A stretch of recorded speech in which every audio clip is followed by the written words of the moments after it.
할렐루야. 하나님께 영광 돌립니다. 오늘은 7절로 갑니다. 기도합니다. 영광과 감사와 존귀가 하나님께 있습니다. 오늘도 말씀하실 하나님을 찬양합니다.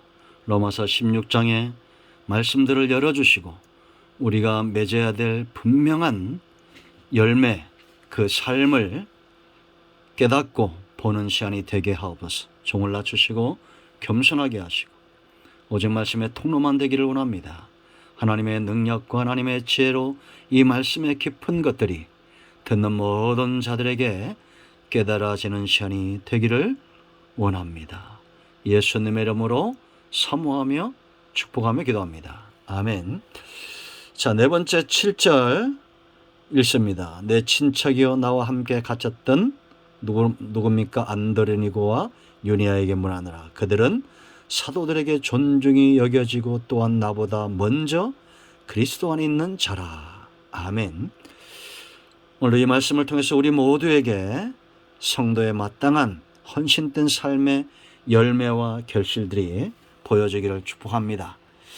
저는 한번 생각해 봤습니다. 바울이 왜 로마 서신을 쓰면서 이렇게 많은 사람들을 추천하고 그들에게 무난할 것을 이야기할까?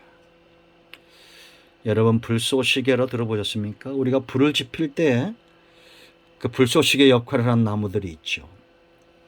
지금 로마 교회도 열심히 많이 식어졌고 세워진 지 20년가량 되어서 이제는 헌신에서 멀어진 그런 상태에 있다라고 학자들은 봅니다.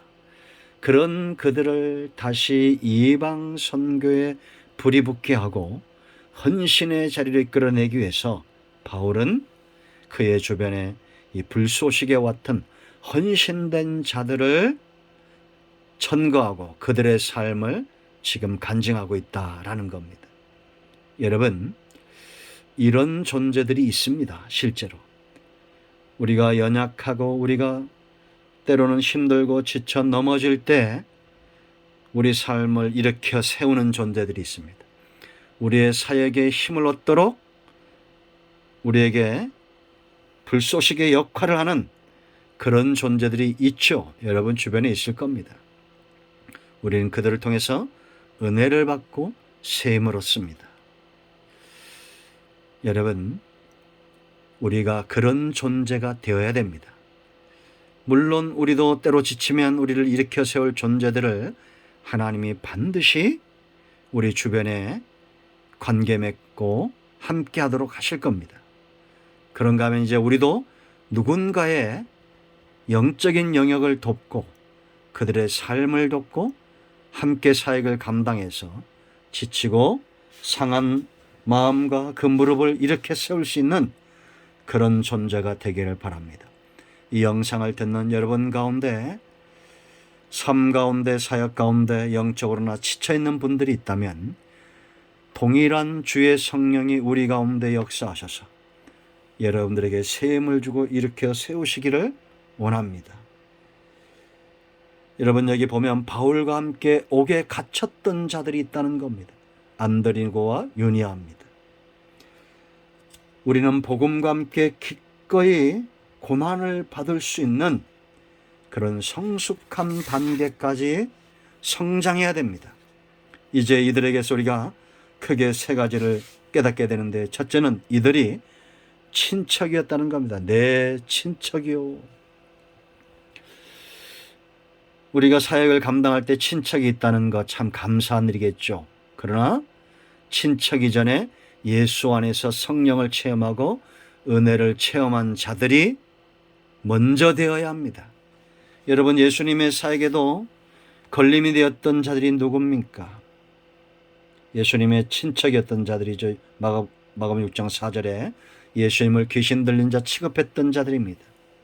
그런 동생들, 예수님이 태어난 동네 사람들, 나사렛 사람들, 이런 사람들이 나중에는 예수님의 형제들이 야고보와 같은 장로들이 그 동생 가운데 일어나죠.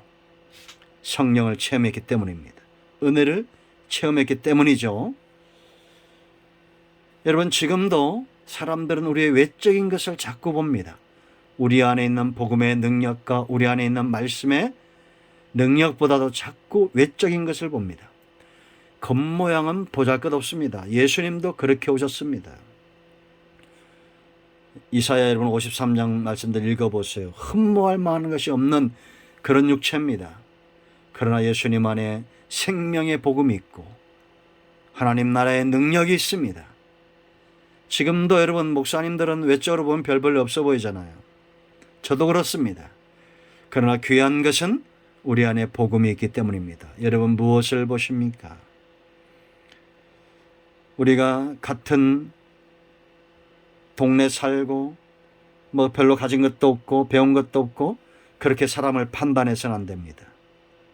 성도들은 성령이 그들과 함께하기 때문에 존재하고 주의 종들은 말씀의 통로가기 때문에 존귀하고 전도자들은 복음에 붙들림 받고 성령의 인도하심을 받기 때문에 존귀하고 기도의 용사들은 하나님의 선하신 뜻에 메인받았기 때문에 귀한 겁니다.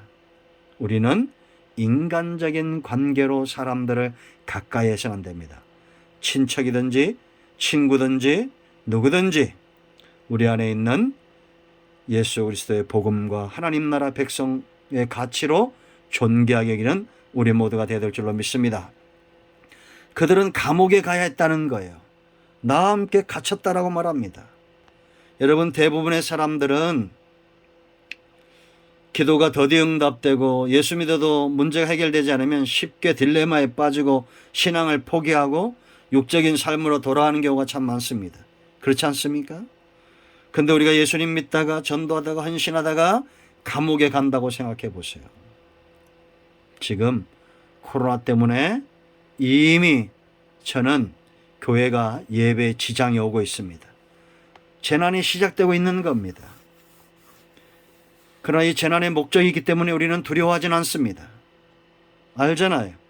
전염병이든지 박해든지 우리는 이런 풍랑을 인연하여 더 빨리 가고 하나님과 더 가까이 가면 되는 것입니다. 그런데 신앙을 헌신자처럼 버리는 존재가 되어서는 안 됩니다. 감옥에 간다 할지라도 이들이 왜 감옥에 갔겠어요? 더 귀한 가치가 무엇인지 눈이 떠졌다라는 겁니다. 바울과 함께 고난을 당하고 복음을 위해 고난을 당하는 이것은 잠깐이고 영광은 우리가 누릴 영광은 영원한 것입니다. 믿자야 본전이 아닙니다. 믿음의 눈이 열려지고 성령의 인도하심 가운데 확신 있게 붙들림 된 그들이기 때문에 감옥에 가는 것입니다. 여러분 다니엘의 세 친구 보세요. 풀무불 속에 얼마나 뜨겁습니까? 그런데 그 풀무불 속에 떨어질 위협을 당해도 우리가 풀무불 속에 들어가면 내가 섬기는 하나님이 우리를 건져내실 것이고 그렇게 건져내지 않으실지라도 우리는 왕의 신상에 절할 수 없다라고 말합니다. 세상 성공을 위해서는 간과 쓸개도 다 빼어주는 분들이 있습니다. 그런데 우리가 예수 믿다가 고난이 오면 쉽게 돌아서는 경우가 얼마나 많습니까?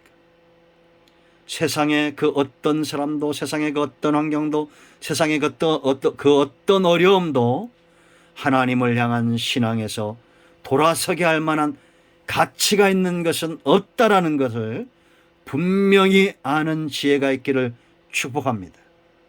세 번째, 이들은 또 다른 감옥을 극복한 사람들이에요. 여기 여러분 7절 하반절 보세요. 사도들에게 존중이 여겨졌다는 겁니다. 또한 바울보다도 먼저 그리스도 안에 있는 자라 그랬습니다. 당시에 바울을 사도로 인정하지 않는 그런 분위기가 있었잖아요. 이들은 사도들에게 존중을 받고 그만한 대우를 받는 자들이었고 바울보다 먼저 예수님을 안 자들이었습니다. 그런데도 바울을 통해서 역사하시는 하나님과 그 복음 앞에 기꺼이 감옥도 함께 가고 겸손히 사도를 섬길 줄 알았던 그런 존재들이었다라는 것입니다. 이제 우리가 맺어야 될 열매가 보이십니까? 무엇이 보입니까? 나보다 나이도 어리고 나보다 못 배웠고 그렇게 사람을 판단하지 마십시오. 복음이 그 안에 있고 생명의 능력이 성령을 통해서 역사하고 있고 기꺼이 감옥이라도 갈 수 있는 그런 확신과 믿음과 결단을 갖고 동역자로 세워져야 됩니다. 우리 큰나무교회와 서울 모두에 이와 같은 사람들이 일어나기를 바랍니다. 가치가 있습니다.